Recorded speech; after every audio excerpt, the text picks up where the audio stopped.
Class से मैंने उसके 9 फोकस पॉइंट्स जो कॉन्सेप्ट पेपर भेजा था उसमें आपको भेज दिया था कि एग्री पे एक्सपर्ट तरीके से बात की जाए और इस एग्रीकल्चर सेक्टर को देखा जाए कि हम पहले कैसे थे, अब हम क्या हैं और आगे हमें क्या होना चाहिए।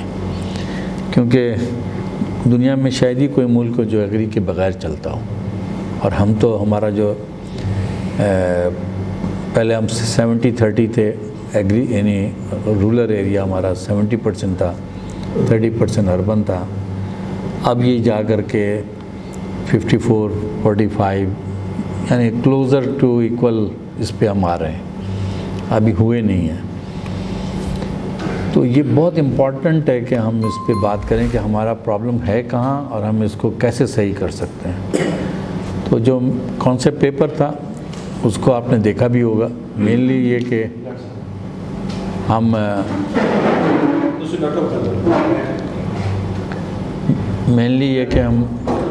किसी तरह से डिस्कस करके यानी कोई रिकमेंडेशन निकालें कि हमें एग्री के लिए क्या चीज़ें कहनी चाहिए गवर्नमेंट से। आपस में तो जितनी तफसील से बात करेंगे कर लेंगे, लेकिन रिकमेंडेशंस की शक्ल में गवर्नमेंट से कम्युनिकेट करेंगे। हमारा एक ऑब्जेक्टिव ये है। अब जाहिर है कि इस ऑब्जेक्टिव को पूरा करने के लिए हमने 7-8 लोगों को आज के इसमें दावत दी है राउंड टेबल पे कि वो बात करें। तो एक तो तरीका ये राउंड टेबल का कि फ़र्स्ट राउंड हम इस तरह करें कि हर आदमी 5-5, 6-6 मिनट बात करे एंड फोकस टूवर्ड्स रिकमेंडेशन। जो आपने टॉपिक दिया है उसी टॉपिक में रहें, बहुत तफसील भी ना जाएं, और एक आप अपने ख़यालात को गियर कर दें, मरकूज़ कर दें कुछ रिकमेंडेशन की तरफ। तो फर्स्ट राउंड में अगर थोड़ा थोड़ा बात कर लेंगे तो सबको मौका मिल जाएगा। वरना अगर एक आदमी बात करे 20 मिनट तो 2 आदमी बात करेंगे, ज़्यादा से ज़्यादा 3 आदमी बात कर सकेंगे। हम लोग 6-7 लोग हैं। तो मैं तो ये चाहूँगा कि हम सब बात करें और मुख्तसर गुफ्तगू पहले कर लें ताकि सबको अपने टॉपिक पे इब्तदाई गुफ्तगू करने का मौका मिल जाए। अब मेरा एक्सपीरियंस यही है कि अगर 10 मिनट टाइम मिल जाए तो अपनी असल बात ज़रूर कर सकते हैं। बाकी अगर तकरीर करनी हो तब 2 घंटे भी कम है। तो अब ये डिसाइड तो हम लोगों ने मिल गए। इसीलिए कुछ लोगों ने मुझसे मैसेज करके पूछा था कि मेरे लिए कितना टाइम है, तो it was not possible for me कि टाइम बता सकूं। तो अभी मैं समझता हूँ यही है टू स्टार्ट विद सब बात करें 1 by 1। सबूर साहब ज़ाहिर है इसको यानी करेंगे, रैप अप भी करेंगे, चेयर भी कर रहे हैं, तो इसको बाकी कुछ चीज़ें मैंने आपको इस तरह की भेजी थी कि मुल्क में गवर्नमेंट की तरफ से बहुत सारे क्लेम्स हैं कि हमारा एग्रीकल्चर ग्रो कर रहा है, बहुत ग्रो कर गया है और इसमें ये हो गया। उस पर अगर कोई बात कर सके तो देख लीजिएगा, अगर वो गवर्नमेंट के क्लेम पर हम क्या बात कर सकते हैं। तो इकबाल ने एक बात कही थी कि मौसम अच्छा, पानी वाफिर और मिट्टी ज़रखेज़। अब इसका भी हम एक तो बात ही इकबाल की शायराना गुफ्तगू है और एक ख़ास पस मंज़र में है, लेकिन यही 3 चीज़ें चाहिए भी होती हैं। मौसम का अच्छा होना बहुत ज़रूरी है, पानी का मिलना भी बहुत ज़रूरी, वाफिर पानी का, और मिट्टी भी ज़रखेज़ हो। तो कितना मुमकिन है रहा है ये सब कुछ। क्लाइमेट चेंज है, पानी की बड़ी किल्लत है, और मिट्टी की जो ज़रखेज़ी है, फर्टाइलिटी ऑफ द लैंड, वो भी अब क्वेश्चनेबल अब पाकिस्तान के लिहाज से हो रहा है कि जितना हम एक एरिया में ग्रो कराते हैं, इंडिया, चाइना, इसमें ज़्यादा ग्रो होता है। बाज़ लोग इसको नहीं मानते, बाज़ लोग कहते हैं नहीं ऐसा नहीं है, हमसे बेहतर हैं। लेकिन इस क्वेश्चन को भी ज़ाहिर है कि एड्रेस एक्सपर्ट्स लेवल पर ही करने की ज़रूरत है।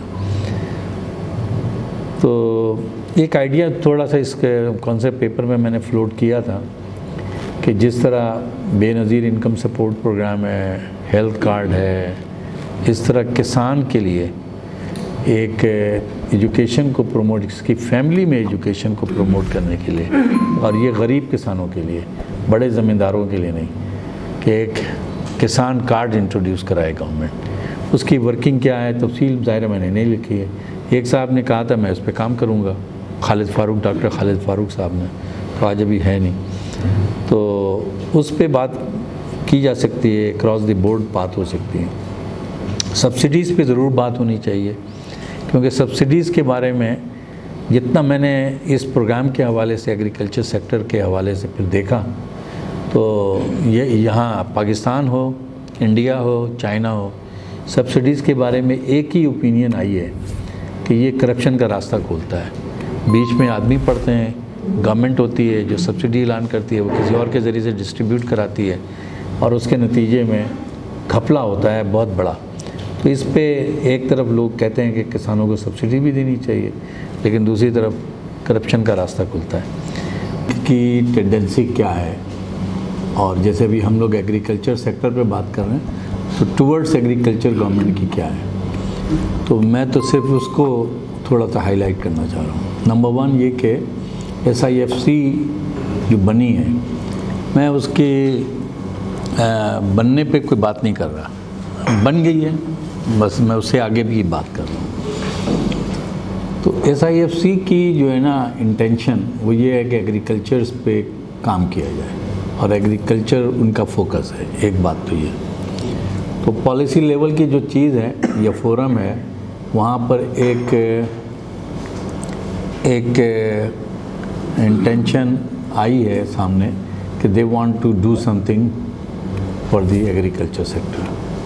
तो इस लिहाज से ये फोरम तो बहुत इम्पॉर्टेंट हो सकता है, रोल हो जाए इसका, अगर इंटरेस्ट लेंगे हम लोग। एक सिटिंग में नहीं होगा, वी विल हैव टू, जैसे आज बहुत सारी बातें हुई हैं, बहुत सारे पॉइंट, मसलन उस्मान साहब ने बात की कि अभी हमें ब्रांडिंग करने की ज़रूरत है, प्रोडक्शन तो बात की बात है, मार्केटिंग पहले करनी होगी। तो what really we are talking, किस चीज़ की मार्केटिंग, कौन सा प्रोडक्शन, किस एरिया में, उसकी क्या रिक्वायरमेंट है। अगर हम इस तरीके से करेंगे, जैसे एक फिजिबिलिटी बनती है, उस लेवल पे जाके बात करेंगे या काम करेंगे, तो कोई चीज़ आएगी और उसको हम आगे। मैं अभी सिर्फ जो बात इनफैक्ट अभी करना चाह रहा था वो ये कि आपकी अटेंशन में उस तरफ कर रहा हूँ कि SIFC तक हमें रसाई करनी चाहिए। But I am saying is if we can work to the level कि अपना काम हम इतना अच्छा बना लें कि हम SIFC को अप्रोच करें, तो किया जा सकता है। पहले तो आप और हम बैठकर ये सोचें तो सही ना कि हमने वहाँ तक रसाई करनी है, और रसाई करने के रास्ते पर नहीं मिल जाते हैं। ये जो मायूसी की बातें हैं ना कि कुछ नहीं हो सकता, मैं उसको इतना आई डोंट बाई इट।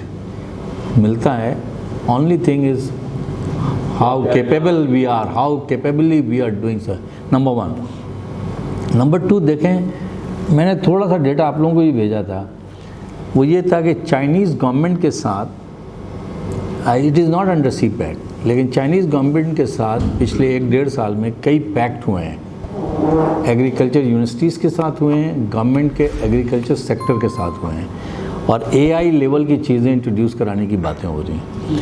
अगर हम लोग कम से कम, लेट से मैं आपको कहता हूँ कि फैसलाबाद यूनिवर्सिटी का एक विज़िट हम करें, या टंडो आदम का सिंध में जा ले जाएँ। अब सबको जाने की ज़रूरत नहीं है, 1 या 2 लोग हम लोग चले जाएँ, या जिसके बारे में ख़बर आई है, मैं नाम बताता हूँ आपको।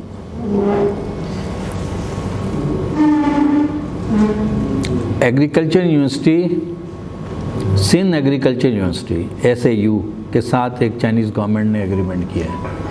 अब ये एग्रीमेंट खाली ख़बर है, वाकई कुछ हो रहा है, तो इस पे अगर कुछ काम हम करेंगे तो इसके नतीजे में ये पता लगेगा कि इनको क्या ज़रूरत है, इनको किस रिसर्च की ज़रूरत है, ये रिसर्च कर भी रहे हैं या नहीं कर रहे। तो आप उस लेवल पे जाने की, ये अपनी फ़्लाइट चेंज करनी होगी। हमारी फ़्लाइट अगर सिर्फ इस तरह की मीटिंग्स हैं तो इससे नहीं होगा। फ़्लाइट ये है कि भाई गवर्नमेंट अगर कुछ कर रही है तो क्या कर रही है, वाकई कर रही है, किसी की हेल्प की ज़रूरत है, किसी रिसर्च में हेल्प की ज़रूरत है। देखिए, जब once you talk about the help in research, that will bring your money, that will bring you money. अब ये बातें तो बहुत बात की है ना, लेकिन अगर आप सोचेंगे नहीं तो आप फिर कमर्शियल प्रोजेक्ट नहीं करेंगे। I am talking about slightly about the commercial project, making a change in our forum, कि हम इस फोरम की डायनामिक्स को भी चेंज करें। सिर्फ हम यानी थोड़ी सी प्रेजेंटेशंस करा के ना रुकें, कुछ प्रेजेंटेशन। अच्छा, एक और चीज़, सॉरी, हाँ हाँ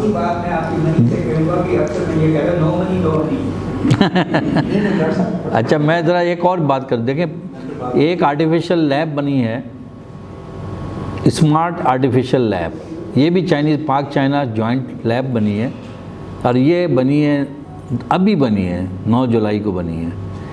तो हम थोड़ा इन चीज़ों को सीरियस लें और इस काम के जो सीरियसनेस है उसको थोड़ा बढ़ाने के लिए कुछ सोचें, कोई रास्ता निकालें। लेकिन नहीं करेंगे तो कुछ भी नहीं होगा। एक और चीज़ हुई, मार्च 2 को पाक मॉलिकुलर ब्रीडिंग इंटरनेशनल लैब बनी है, पाक China joint wheat molecular breeding international lab बनी है। ये बनी है national agriculture research centre of Pakistan, ये कहाँ है, इस्लामाबाद में है चक्सन, एंड द इंटरनेशनल मेज एंड वीट इम्प्रूवमेंट है, हाँ समिट में। अच्छा, ये चीज़ें देखें एग्रीकल्चर में हो रही, मैं ये नहीं कह रहा कि बहुत अच्छा काम हो रहा है, एक्सीलेंट काम हो गया। Only thing I am saying there are some work going on. Only thing I am saying कि भाई इनको टैप किया जाए, इन्हें टैप किया जाए। Only I am saying is अगर कुछ हो रहा है, कुछ हेल्प की ज़रूरत है, अगर हम दे सकते हैं। लेकिन इतने एक्सपर्ट्स बैठे हुए हैं यहाँ पे, ये क्यों नहीं कर सकते? कर सकते हैं। ओनली थिंग इज़ हम इस पे ज़रा सा यानी अपने विंग्स को मजबूत करें। ये थोड़ी सी बात मैंने की है। अब आप इसको इस गुफ्तगू की रोशनी में थोड़ा सा कनेक्ट करेंगे ना, तो ये हो जाएगा कि हमें आगे कैसे बढ़ना है।